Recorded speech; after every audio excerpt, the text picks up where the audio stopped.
Hi, it's the end of April. 4 months of this year have gone already.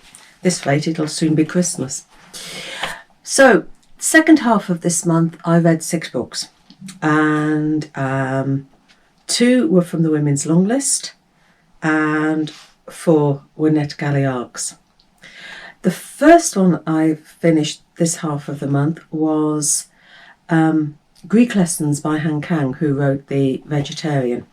And this comes out, well, it came out on the 27th of April. And it's like a prose poem almost. It's about language and communication. You've got 2 characters, a woman who's lost her speech and a Greek tutor who's losing his sight. And she is taking Greek lessons because she hopes that learning a new language will unlock her speech again, because when she was young, the same thing happened, and when she was learning French, suddenly her voice came back again. And it's the story of these 2, and it's about communication and language, and it is a really gentle read. The next one, on the Women's Prize, now the Women's Prize shortlist, and it's Demon Copperhead by Barbara Kingsolver, and I adored this one. I really did. And this is the one that I hope will win. She acknowledges David Copperfield and Charles Dickens in her afterword, and where the Charles Dickens wrote about the effect of poverty on children in David Copperfield. In Demon Copperhead, she doesn't only talk about poverty, she explores the opioid crisis in Appalachia. And you follow Demon from a child, teenager, young man, and he's got all sorts of flaws, but you are drawn to this character. He's a character that lives with you, and it is such a wonderful book. It's a huge one, nearly 600 pages, but it is such a worthwhile read. Next one is a NetGalley arc that comes out 4th of May, and it's by C.E.MCGILL, and it's our Hideous Progeny, and it's a nod to Frankenstein. Mary is the great niece of Victor Frankenstein. She loves science, she loves paleontology. She's also very frustrated the fact that at that time women were not regarded as scientists. They weren't allowed into the scientific societies, and any discoveries that she might make with her husband, his name will go on them, and she will merely be a footnote if she's lucky to get that. When she finds her great uncle's letters, she decides that their way to fame and fortune is to recreate one of the monsters of the past, one of the dinosaurs. And so their aim is to rebuild and bring life back to one of these creatures. And as success beckons, she questions the morality of this enterprise. I was a little bit disappointed. I wanted more about the relationship between her and the creature, the same way that Frankenstein is about him and the monster. But it was a very, very slow pace, and the monster doesn't appear, the creature doesn't appear for absolutely ages, and I wanted more of the monster.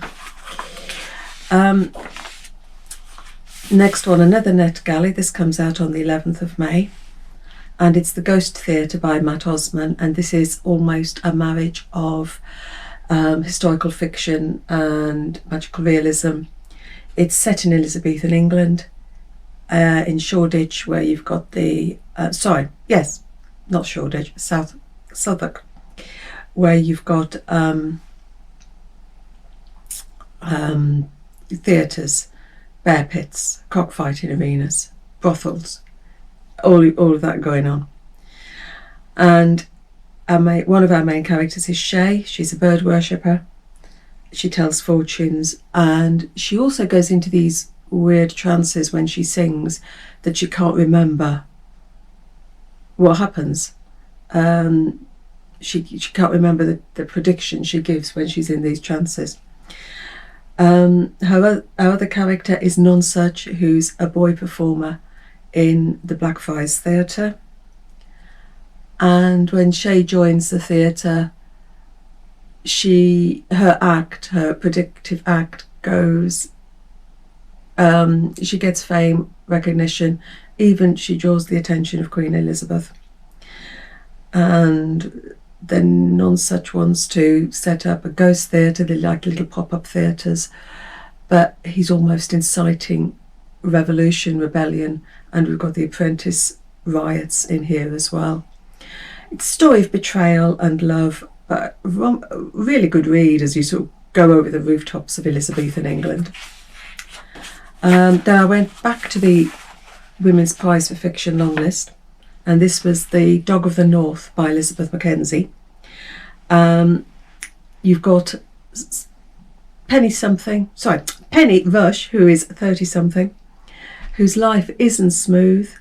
She's left her job, her marriage is ended, she's got no money. Then she gets a call that her grandmother has come to the attention of the authorities because she's been threatening people with a gun. So Penny joins forces with her grandmother's accountant, Bert, who's in his 60s, to go and try and sort her grandmother out. But everything goes wrong, and we go from bizarre episode to bizarre episode. She ends up in Australia because her parents emigrated to Australia, and 5 years previous they vanished. So her and her grandfather go off to Australia. Then we've got Bert's brother as well, who keeps contacting her about the situation with the grandmother and Bert, and it is a chaotic read, but you follow it. It's like a road trip, because Bert's van is The Dog of the North. And then the final one I read this month is One Puzzling Afternoon by Emily Critchley, that comes out on the 25th of May. It gave me Elizabeth is Missing vibes. We've got Edie in her 80s. She's suffering from early onset dementia. She gets confused. And one day she sees Lucy standing outside the post office. And Lucy is her school friend who vanished in 1951. And we have two timelines, 1951 and 2018, because Elizabeth feels that if she can solve the mystery of Lucy, then her family will see that she is still capable of independent living. She doesn't need to be taken care of, and this confusion, this brain fog, it will just vanish if she can find out what happens to Lucy. So we have the 1951 timeline where she remembers what was going on, and the 2018 timeline when she's trying to put all the pieces together. And it is a lovely read, and at no point is Edie, who's our main character, at no point is she a figure of fun. We just follow her, and I never guessed the ending. I never guessed what the secret was. So those were the 6 books that I read the second half of the month. Adding them to the books I read the first half of the month, I actually only had 1 5-star in the whole of April, and that was Demon Copperhead. That was my book of the month, and it is a book that I'm still thinking about, because Demon is a character that just lives with you. He's a gorgeous character, so flawed but still gorgeous character, and I hope that is the one that wins the Women's Prize for Fiction. So April's finished. We now move on to May, and hopefully better weather and spring and everything that comes with it. So I will see how many books I get through in May. So have a good month. and I'll see you again soon. So happy reading. Take care.